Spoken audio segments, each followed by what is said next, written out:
2 minute کے لیے چھوڑ دیں، کچھ سخت بات ہی کرے گا نا، برداشت کریں۔ حضرت عمر بن عبدالعزیز گزر رہے تھے، رات کا وقت تھا، لکڑی کے جوتے پہنے ہوئے تھے، کھڑاؤں جن کو کہتے ہیں۔ ایک بزرگ فٹ پاتھ پہ سوئے ہوئے تھے، جناب عمر بن عبدالعزیز کا پیر آ گیا، بابا جی کے پیر۔ کیا کہتے ہیں اس طرح کا معاملہ ہو تو لوگ؟ اندھے ہو، یہی کہتے ہیں نا، ٹکر ہو جائے اچانک تو کہتے ہیں اندھے ہو۔ اس بندے نے بھی کہا فوراً اٹھتے ہی، اندھے ہیں آپ، میرا پیر دبا دیا ہے۔ بڑا سخت موقع ہے، بادشاہ وقت، امیر المومنین اور امت کے صالحین کے امام حضرت عمر بن عبدالعزیز اندھے ہیں۔ تو یہی موقع ہے، یہاں تو آپ اینٹ کا جواب پتھر سے دے لیں، یہاں پھر آپ ذرا چپ کر جائیں اور اس کوڑے گھونٹ کو 1 منٹ کے لیے پی کے دیکھیں، پھر اس کی شفا کتنی ہے۔ حضرت عمر بن عبدالعزیز ہنس پڑے، فرمانے لگے نہیں بزرگو، اندھا نہیں ہوں، مجھے نظر آتا ہے۔ وہ جو 7 سپاہی تھے نا، یہ کیتلی چائے سے زیادہ گرم ہوتی ہے ہمیشہ، انہوں نے تلواریں نکال لی۔ آپ نے فرمایا تمہیں کیا ہوا حضور، اس بے ادب نے آپ کو اندھا کہا ہے؟ فرمانے لگے نہیں کہا۔ کہا جناب کہا ہے؟ فرمایا نہیں کہا۔ میں کہا ہے جناب، نہیں کہا۔ تو آپ فرمانے لگے بابا جی آپ سے بات کر رہے تھے مجھ سے کر رہے تھے؟ کہا جی آپ سے ہی بات کر رہے تھے۔ تو فرمانے لگے انہوں نے مجھے اندھا نہیں کہا، انہوں نے تو ایک سوال پوچھا ہے۔ ہاں ہاں، جتن جتن ہر کوئی کھیڈے تو ہارن کھیڈ فقیرا، اوے جتن دا مل کوڈی پیندائی، ہارن دا مل ہیرا۔ عزیز دوستو، اللہ تعالیٰ نے جو ہمیں نبی کریم علیہ السلام عطا فرمائے ہیں، تو اس محبوب کی شان اللہ نے قرآن مجید کے مختلف آیات میں مختلف انداز میں بیان فرمائی ہے۔ ایک عظمت اللہ نے میرے نبی کریم کی یہ بیان کی ہے کہ وَيُعَلِّمُهُمُ الْكِتَابَ وَالْحِكْمَةَ، یہ محبوب تمہیں کتاب بھی سکھائیں گے اور حکمت بھی سکھائیں گے۔ دانائی، تدبر، فہم و فراست اللہ تعالیٰ نے سب سے بڑھ کر مدینے والے محبوب کو عطا فرمائے۔ علماء نے لکھا ہے کہ اللہ تعالیٰ نے، حضرت وہب ابن منبہ کہتے ہیں اللہ تعالیٰ نے عقل کے 1000 حصے کیے، ایک اس میں سے حصہ پوری دنیا کو دیا، جس سے سائنسدان، ڈاکٹر، علماء، حکیم، طبیب پیدا ہوئے۔ باقی 999 حصے عقل اللہ نے اپنے محبوب کو عطا فرمائی۔ نبی کریم صلی اللہ تعالیٰ علیہ وسلم کو اللہ تعالیٰ نے تدبر، دانائی، حکمت، فہم، فراست، بصیرت بدرجہ اتم ہر ایک سے بڑھ کر عطا کی۔ انسان اگر اپنی زندگی میں دانائی کے ساتھ چلنے لگ جائے نا، حکمت کے ساتھ، تو اس کے فیصلے درست ہونے لگتے ہیں، اس کا رستہ جو ہوتا ہے وہ آسان ہونے لگتا ہے۔ ہمارے فیصلے جذباتی ہوتے ہیں، ہماری رائے وقتی ہوتی ہے، ہوا کا رخ دیکھ کر مزاج بدلنے کی عادت الا ماشاء اللہ لوگوں نے بنا لی۔ ہم کسی بھی مسئلے میں سنی سنائی بات پر بڑی جلدی جذباتی ہو جاتے ہیں، بردباری، ٹھہراؤ الا ماشاء اللہ لوگوں میں ختم ہوتا جا رہا ہے۔ عدم برداشت قومی نہیں عالمی مسئلہ ہے۔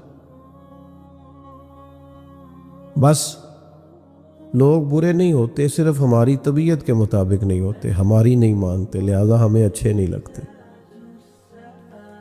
تدبر، دانائی، حکمت، ٹھہراؤ، ذرا چیزوں کو سوچ سمجھ کے چلنا، معاملات پر غور کرنا، دیکھیں نا، نبی پاک صلی اللہ تعالیٰ علیہ وسلم نے اس شخص کو پہلوان کہا ہے جو اپنے غصے پر قابو پا لیتا ہے۔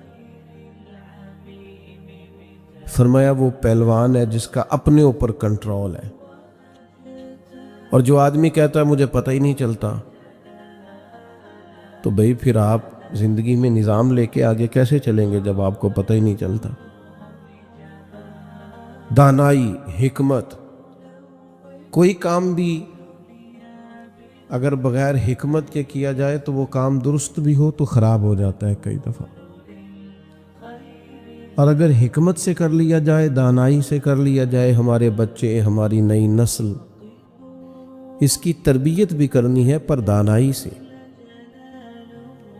نہیں کسی کو اللہ کی طرف بھی بلائیں تو ادعو الی سبیل ربک بالحکمہ،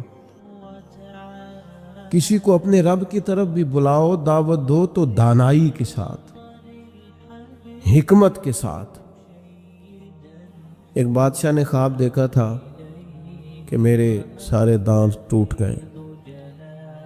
اس نے تعبیر کرنے والا بلایا، اس سے کہا اس کی تعبیر بتاؤ، تو کہنے لگا تعبیر یہ ہے کہ آپ کے سارے بال بچے، رشتہ دار، بہن بھائی آپ کی زندگی میں مر جائیں گے۔ بادشاہ نے وہ بندہ بھی مروا دیا۔ اس نے کہا تو مجھے میرے بچوں کے موت کی خبر دینے آیا؟ اگرچہ غلط کیا، اللہ تعالیٰ معاف کرے، ناجائز کیا، لیکن نادان آدمی اتنی بڑی بیوقوفی کر گیا۔ کسی نے اس سے کہا کہ ایک اور آدمی بھی بڑی اچھی تعبیر بتاتا ہے، اس کو بلائیے۔ اس کو بلایا، اس نے تعبیر پوچھی، کہا میں نے خواب دیکھا ہے کہ میرے سارے دانت ٹوٹ گئے ہیں، تو تعبیر کیا ہے؟ تو اس نے کہا بادشاہ مبارک ہو، اس کی تعبیر یہ ہے کہ اللہ تعالیٰ آپ کو اپنے خاندان میں سب سے لمبی عمر عطا کرے گا۔ بادشاہ نے اس بندے کو انعام دیا۔ یہ ذرا مجھے بتائیے گا، اس نے بھی وہی تعبیر نہیں بتائی جو پہلے والے نے بتائی ہے؟ اس نے بھی وہی بات بتائی ہے نا۔ اس نے کیا کہا؟ آپ کے سارے رشتہ دار آپ کی زندگی میں مر جائیں گے۔ اس نے کیا کہا؟ اللہ تعالیٰ آپ کو خاندان میں سب سے، بات اگرچہ بے سلیقہ ہو کلیم، پر بات کرنے کو سلیقہ چاہیے۔ ہم کیا کرتے ہیں؟ اپنے گھر میں بھی حکمت سے نہیں چلتے، اپنے دفتر میں بھی حکمت سے نہیں چلتے، اپنے دوستوں کے بیچ بھی دوستی لگائیں گے تو پھر ہر چیز ہی نچھاور کر دیں گے، لیکن جب دوستی ٹوٹے گی تو چائے کی پیالیوں کا بھی حساب ہوگا۔ وہ جو لاہور آتے جاتے کرایہ لگا تھا، اس کا بھی کورے ورک کتاب نہیں ہوندے، پتھر دل گلاب نہیں ہوندے، سجنا پہلوں ہی سوچ کے لائیں، پھر یاراں نال حساب نہیں ہوندے۔ تدبر نہیں ہے، دانائی نہیں ہے، فہم نہیں ہے، بے حکمت سی باتیں، جذباتی سے فیصلے، مرضی منشا۔ ہم چاہتے ہیں جو ہم سوچ رہے ہیں شاید یہی سارا ٹھیک ہے۔ ہمارے ہاں نا پنچایتوں میں، دیہاتوں میں کسی سے کوئی فیصلہ کراتا تھا تو لوگ اس پارٹی کے ساتھ ہوتے ہیں جس نے پہلے آ کے بات سنا لی۔ حالانکہ یہ بہت بڑی نادانی ہے۔ آپ کو کوئی بندہ بھی جب کوئی بات بتائے تو آپ پہلے تصویر کا دوسرا رخ دیکھیں، دوسرے کی بھی رائے لیں۔ ایسا تو نہیں ہو سکتا کہ جو یہ کہہ رہا ہے سارا سچی ہو۔ آپ دو جھگڑا کرنے والوں کی بات سن کے دیکھ لیں، جو بھی بات بتائے گا وہ کہے گا میں ٹھیک ہوں۔ حل کیا ہے کہ آپ دانائی کا مظاہرہ کریں، تدبر کا۔ اللہ تعالیٰ نے نبی پاک علیہ السلام کو بے حساب لا تعداد دانائیاں عطا کی۔ حضور کے اعلان نبوت سے پہلے مکہ والوں نے بیت اللہ شریف کی تعمیر کی تھی، سب نے مل کے۔ پیچھے دوستوں سے گزارش ہے باتیں نہ کریں جی، کمیٹی والے بھی بولے نہیں، بس توجہ سے سنیں۔ تو بیت اللہ شریف تعمیر کیا تھا تو بنا تو سب نے مل کے لیا، آخر میں مسئلہ بن گیا حجر اسود کس نے نصب کرنا ہے۔ اس پہ جھگڑا کرنے لگ گئے، میں لگاؤں گا، میں لگاؤں گا۔ ایک قبیلہ تو ہے ایسا تھا جو مرنے مرانے پہ آ گیا، پیالے میں خون ڈال کے اس میں انگلیاں راب کے قسم اٹھا دی کہ حجر اسود یہ ہم لگائیں گے یا کسی کو نہیں لگانے گے۔ جب شدت پکڑی لڑائی نے تو ایک بندہ بولا، کہنے لگا جھگڑا نہ کرو، اس طرح کرو جو صبح سب سے پہلے حرم میں داخل ہو نا بیت اللہ میں، اس کا فیصلہ لو۔ کمال یہ ہوئی، کرم ہوا کہ صبح سب سے پہلے حرم میں مدینے والے محبوب داخل ہوئے۔ وہ تو خوش ہو گئے، یہ تو صادق اور امین ہے۔ انہوں نے کہا ہمارا یہ مسئلہ ہے، آپ نے تھوڑی دیر کے لیے غور کرنا ہے۔ وہ خود کہہ چکے تھے کہ جو بھی کوئی آئے گا وہ جس قبیلے کے حق میں فیصلہ دے گا نا وہ سب کو منظور ہوگا۔ اب یہ بات انہوں نے حضور کو سنا دی، سرکار کسی ایک قبیلے کو کہہ دیتے حجر اسود آپ لگا دیں تو باقی سب تو اس پر مطمئن تھے، چونکہ انہوں نے کہہ دیا تھا جو سرکار فیصلہ کر دیں، باقی اعتراض کر نہیں سکتے تھے۔ لیکن نبی پاک علیہ السلام نے کیا فرمایا؟ فرمایا کہ چادر بچھاؤ۔ انہوں نے چادر بچھائی، حضور نے اس پہ حجر اسود رکھا، فرمایا سارے ہی قبیلے ایک ایک سائیڈ سے چادر پکڑ لو۔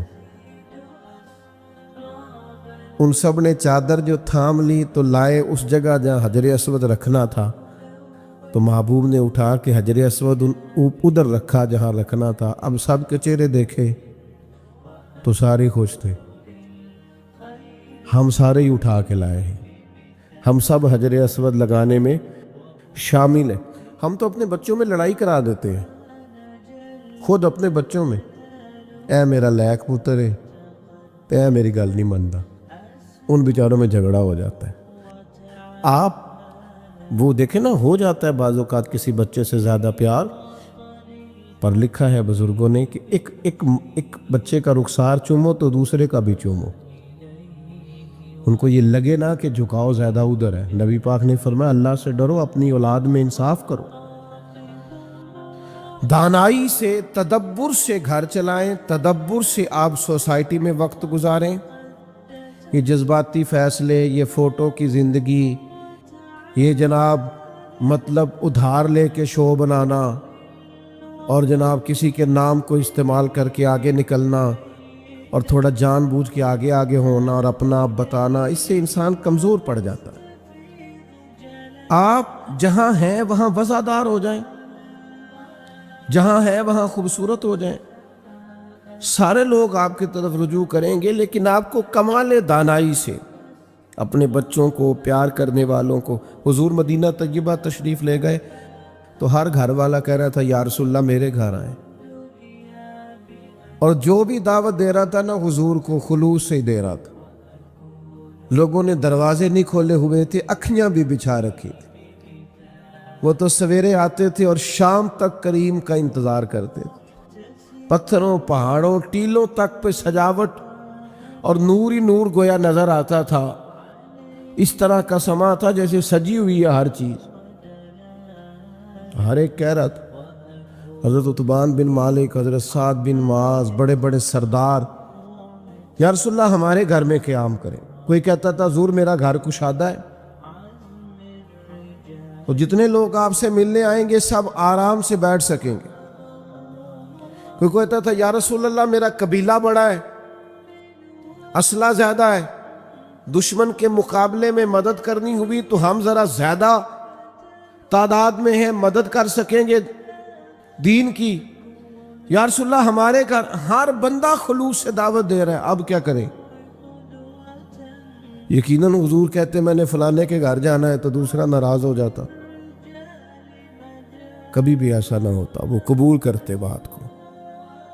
لیکن ذرا انسان کے دل میں محبت میں احساس تو آتا ہے نا، یار میں نے بھی تو کہا تھا،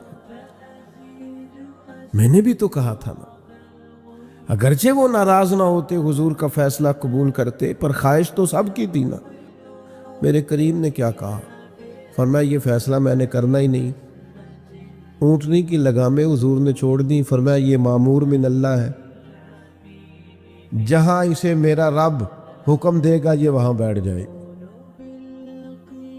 یہ فیصلہ ہی اللہ پہ چھوڑتے ہیں۔ نبی پاک نے فرمایا میری اونٹنی جہاں اللہ کی حکمت ہوگی وہاں اونٹنی چلتی رہی وہاں آ کے بیٹھ گئی جہاں سیدنا ابو ایوب انصاری کا گھر تھا. لیکن نبی کریم کا کمال یہ ہے کہ حضور فوراً اترے نہیں. تو یہ نہ کہے اچانک بیٹھ گئی، محبوب بیٹھے رہے. اونٹنی ایک دفعہ بیٹھی پھر اٹھی، پھر وہ اس نے ایک چکر لگایا اور پھر اسی جگہ آ کے بیٹھ گئی جہاں سیدنا ابو ایوب انصاری کا گھر ہے. واقعی معمور من اللہ ہے. وہاں آ کے بیٹھی اور اب اس طرح بیٹھی کہ اس نے اپنی گردن بھی بچھا دی زمین پہ. اور جب وہ تسلی سے بیٹھ گئی تو اب میرے کریم اترے. اب حضرت ابو ایوب انصاری کے حضور مہمان بنے، اور جب مہمان بنے نا تو سارے اس لیے خوش تھے کہ یہ فیصلہ اللہ نے اپنے محبوب کو کر کے دیا ہے. تو کچھ معاملات ایسے ہیں جن میں نہایت دانش مندی سے، تدبر سے. ایک صحابی نے کہا تھا یا رسول اللہ میں نے اپنے اس بیٹے کو گھوڑا خرید کے دیا ہے. تو اس کی والدہ کہتی تھی حضور کو گواہ بنا دو. تو میں آپ کو گواہ بنانے آیا ہوں. اس وقت کی گھوڑا ضرورت تھا، مجبوری تھا، جیسے آج آپ کی موٹر سائیکل اور گاڑی ضرورت ہوتی ہے نا. اس وقت یوں ہی سمجھ لیں جیسے گاڑی لے کے دی ہے. تو یہ میں نے اسے گھوڑا دیا ہے. تو نبی کریم علیہ السلام نے فرمایا دوسرے بیٹے کو بھی دیا ہے؟ یا رسول اللہ نہیں. تو فرمایا پھر ظلم اور زیادتی پر مجھے گواہ بنانے آ گئے. فاتقوا اللہ فاعدلوا اولاد، اللہ سے ڈرو، اپنی اولاد میں انصاف کرو. اس کو لے کے دیا ہے تو پھر دوسرے کو بھی لے کر کے دو، تدبر سے میرے بھائی، حکمت سے. نوجوانوں میں جلد بازی بڑی ہے، ایک دفعہ بات نہ مانی جائے ہوئے ہو. اور باہر آ کے کچھ لوگ بڑے جناب فخر سے سناتے کہندے وہ منڈے نے آج سامان پانتا ہے، وہ دی مرضی دا کھانا نہیں سی نہ پکیا. ایک عقل مندی نہیں ہے. میں اپنے بچوں کی ہر خواہش پوری کرتا ہوں، آپ غلط کرتے ہیں. ان کی کچھ خواہشیں پوری نہ کریں تاکہ انہیں صبر کرنا بھی آئے. انہیں احساس پیدا ہو کہ کچھ چیزیں نہ ملیں تو میں نے اس میں صبر بھی کرنا ہے، تدبر بھی کرنا ہے، رکنا بھی ہے. ہماری بے حکمتی، ہمارے مزاج کی نادانی، بہت سارے ماضی میں فیصلے ایسے ہیں جو ہم سے اس لیے غلط ہوئے کہ ہم نے جلد بازی کی. کبھی پلٹ کر دیکھیں، بہت سارے لوگ اس لیے ہم سے ٹوٹ گئے کہ ہم سیانے نہیں تھے. اگر ہمارے اندر تدبر ہوتا، معاملہ فہمی ہوتی تو بڑے رشتے ہمارے مضبوط ہونے تھے. لیکن ہم نے جذباتیت کی. جو بندہ آپ کو آ کے کہانی سناتا ہے کہ میں فلانے کے پاس بیٹھا تھا تو وہ آپ کے خلاف باتیں کر رہا تھا تو پائی وے کھونا انہیں یہ نہیں کرنا چاہیے، آپ کا کیا خیال ہے جو ساری کہانی سن کے آیا ہے وہ آپ کے ساتھ ہے؟ اگر اسے پتا ہوتا کہ اس بندے کا آپ سے پیار ہے تو اس کی جرت تھی آپ کے سامنے بات کرتا. میری بات کی سمجھ آ رہی ہے آپ کو؟ جو میں نے ایک جگہ پہ بیٹھا تھا، 2-4 لوگ بیٹھے تھے تو باقی سارے اٹھ کے چلے گئے، ایک بندہ رہ گیا. تو وہ جو رہ گیا نا، اس نے پھر کوئی ان کے خلاف ان کی پگڑیاں کھولیں، کوئی کہانیاں سنائیں. وہ سناتا جا رہا اور میں بڑا پریشان ہوں. میں نے کہا تمہیں کی ہویا؟ میں کہا میں تو اس گلوں پریشان آ کہ وہ گیا نے تو کوئی حال نہیں چھڈیا، جدو میں جاواں گا تو کی کرے گا؟ میں نے اپنی پہ گئی، تو تے بہت ڈاڈا. نہیں جی نہیں، تہاڈے تے پیار ہے. میں کہا تو انہوں نے بھی آکھنا ہے، جدو ملے نا انہوں نے بھی تو یہی کرنا ہے.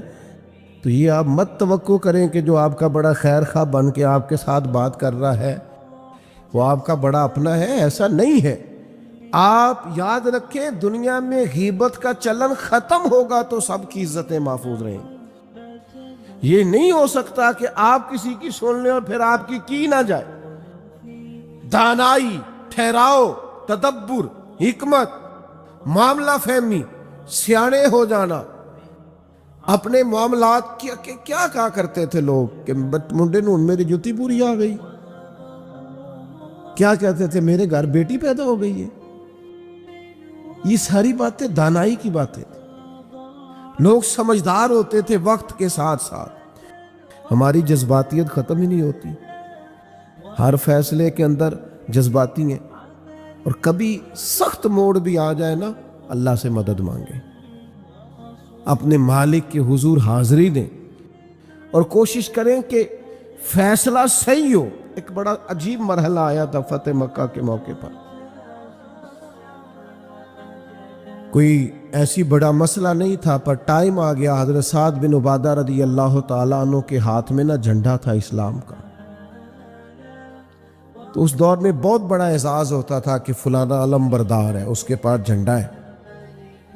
حضرت سعد بن عبادہ رضی اللہ تعالیٰ عنہ کے پاس مسلمانوں کا جھنڈا تھا، آگے آگے تھا۔ کوئی ایسی بات ہو گئی کہ ان سے جھنڈا واپس لینا پڑ گیا۔ اب بندہ بڑا قیمتی ہے، بندہ بڑا باکمال ہے، جلیل القدر صحابی نے، بدر سے لے کر فتح مکہ تک ہر جگہ پہ ان کی خدمات پورے عروج پر ہیں، لیکن جھنڈا واپس لینا ہے۔ آ جاتا ہے کبھی کبھی ایسا موقع بھی۔ اب ان کی حساسیت کیا کیا جائے، اور کوئی ایسا کام بھی نہیں انہوں نے کیا، پر لینا بھی ہے جھنڈا انہیں، اور موقع فتح مکہ کا ہے۔ یہ زیادہ غور سے سننا، اللہ تعالیٰ نے ہمارے کریم محبوب کو دانائی کیسی عطا کی۔ اکابر صحابہ پریشان ہیں، حضرت سیدنا فاروق اعظم جیسے لوگ، حضرت صدیق اکبر جیسے لوگ، کہ یہ کیا جائے، مولا علی شیر خدا جیسے لوگ سوچ رہے ہیں کہ کس طرح اتنا بڑا آدمی ہے۔ تو محبوب نے فرمایا کوئی مسئلہ نہیں، ساتھ سے جھنڈا لیتے ہیں۔ نبی کریم نے کیا فرمایا سعد میں نے ایک فیصلہ کیا، یہ میری طرف دیکھنا، یہ غور کرنا دوستو۔ حضور فرمانے لگے میں نے ایک فیصلہ کیا ہے۔ یا رسول اللہ کیا؟ فرمایا میں نے فیصلہ کیا ہے جھنڈا آپ سے لے کر آپ کے بیٹے کو دے دیا جائے۔ قربان جائیں، سب سے زیادہ باپ اس وقت راضی ہوتا ہے جب اسے پتہ چلے نا میرا پتر میری جگہ لینے کے قابل ہو گیا، انہیں نے کام سنبھال لیا ہے۔ سب سے زیادہ باپ خوش ہو جائے۔ اچھا چاہیے تھا حضرت سعد بن عبادہ جھنڈا لینے پر ناراض ہوتے، لیکن وہ معاملہ ایسا ہوا کہ پہلے سے بھی زیادہ راضی ہو گئے، وہ خوش ہو گئے۔ یا رسول اللہ میرے نصیب، جو خدمت کل تک میں کرتا تھا میرا بیٹا کیا کرے گا۔ تو صحابہ کرام فرماتے ہماری روحیں وجد کر رہی تھی کہ ایسا کمال فیصلہ، کاش ہمارے فیصلے درست ہوں۔ ایک میرے پاس مسئلہ آیا،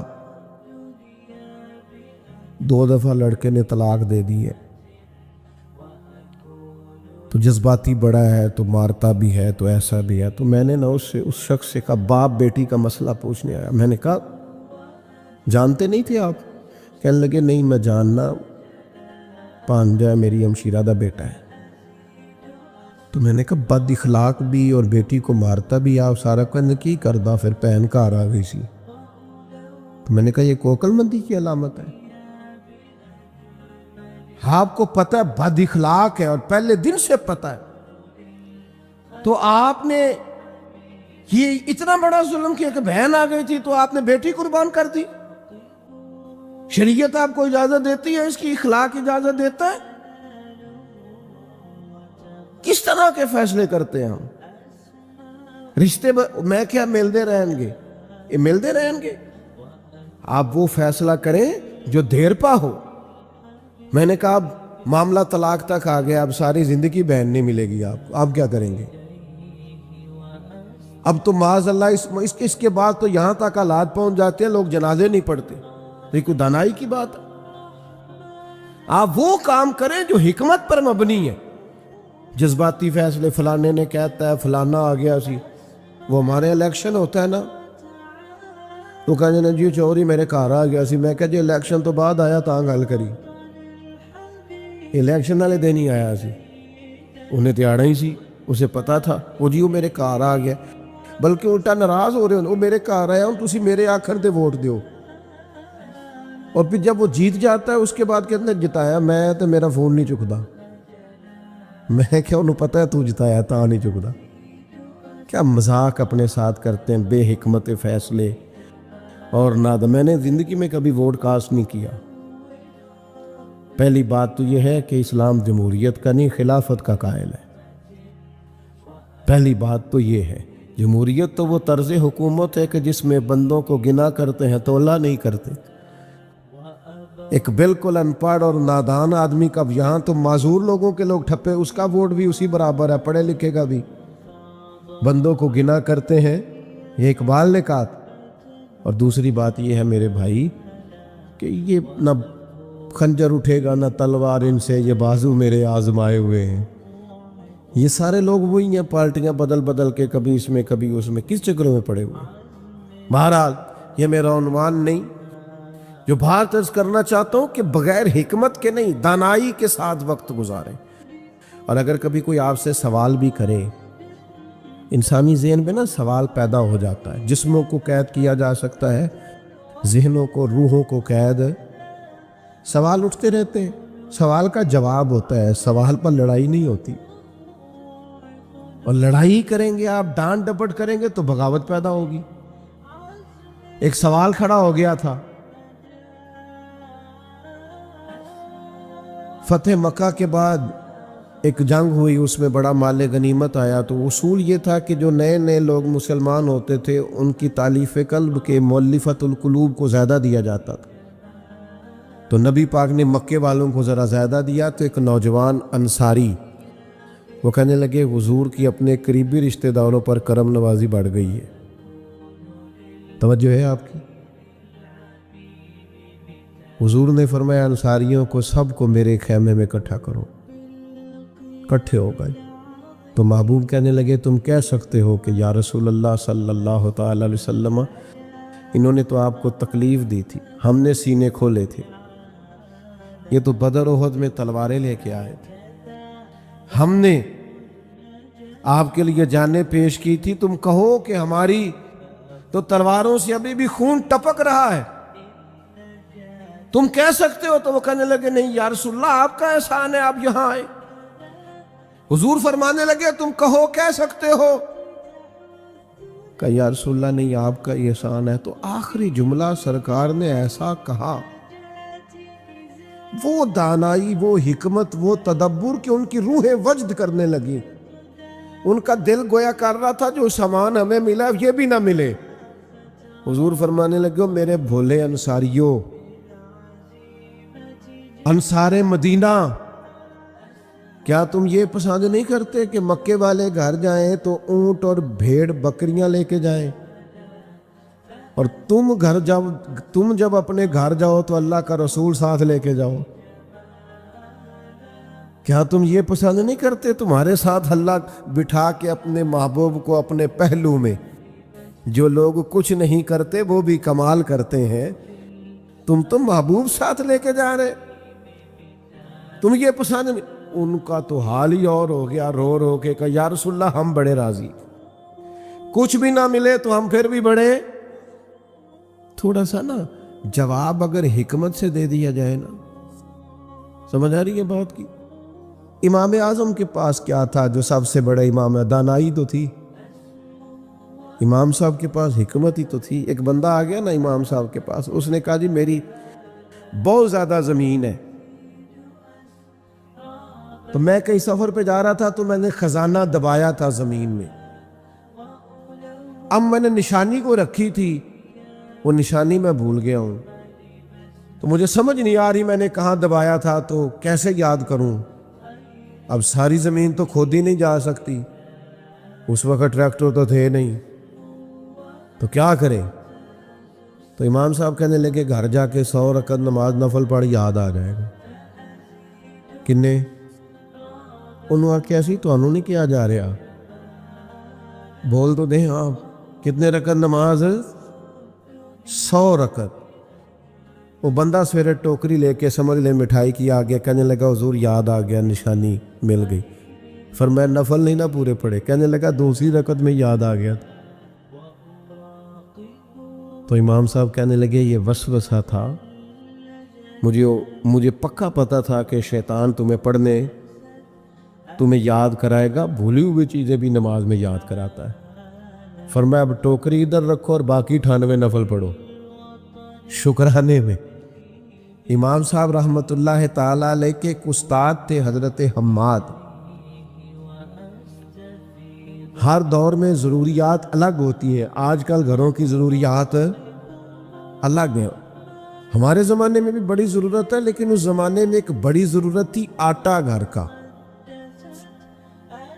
اب آپ تو خیر شہر میں رہتے ہیں، میں دیہاتی آدمی ہوں. میرے ابا جی تو کہا کرتے تھے جنہوں نے کنک پا لی ہے نا پڑولے تے چار پا لیا مرتبان انہوں نے سارا سال پرواہ، لیکن اس وقت اچار پہ گزارا ہوتا تھا، صحت بھی ٹھیک رہتی تھی.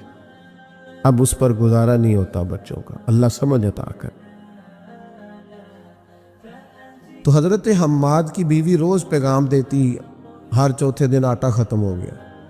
تو ایک دن غصے میں کہنے لگے اگر اب تو نے مجھے آٹے کا پیغام دیا تو تجھے 3 طلاقیں. اب پیغام بھی ان کو ہی دینا ہے، کیا کریں؟ حالات بگڑ گئے، پریشانی لگ گئی. وہ خود بھی پچھتائے بات کر کے. تو ان کی اہلیہ نے نا کسی طریقے سے امام اعظم کو پیغام بھیجا، اپنے شوہر کے شاگرد کو، کہ یہ مسئلہ بن گیا تو حل کیا ہے؟ تو انہوں نے کہا اماں جی آپ میری استانی ہے، ماں حل بڑا آسان ہے. اس دور میں آٹا تھیلے میں لوگ لینے جاتے تھے اور تھیلے کپڑے کے بنتے تھے. کہ جب استاد صاحب سو رہے ہونا تو آپ نے منہ سے نہیں کہنا کہ آٹا لا کے دیں، آپ نے وہ تھیلا ان کے کرتے سے باندھ دینا. ان کے کرتے سے تھیلا باندھ دے، اٹھیں گے انہیں سمجھ آ جائے گی آٹا ختم ہو گیا، کہنے کی ضرورت ہی نہیں. تو حضرت حماد رحمۃ اللہ علیہ سو کے اٹھے، بیٹا بیٹھ جائیے، سارے بیٹھ جائیں. اور بات بھی اب مکمل ہو گئی ہے، میں دعا کی طرف جانے لگا ہوں. تو حضرت حماد اٹھے سو کے، تو کرتے کے ساتھ کپڑے کا تھیلا بندھا ہوا تھا. تو دیکھ کے فوراً کہنے لگے آٹا ختم ہو گیا. اور ساتھ ہی فرمانے لگے یہ بتاؤ ابو حنیفہ کے پاس کون گیا تھا مسئلہ پوچھ. اس لیے کہ یہ فہم و فراست اگر اللہ نے عطا کی ہے تو امام اعظم ابو حنیفہ کو ہی عطا فرما. کون گیا تھا جس نے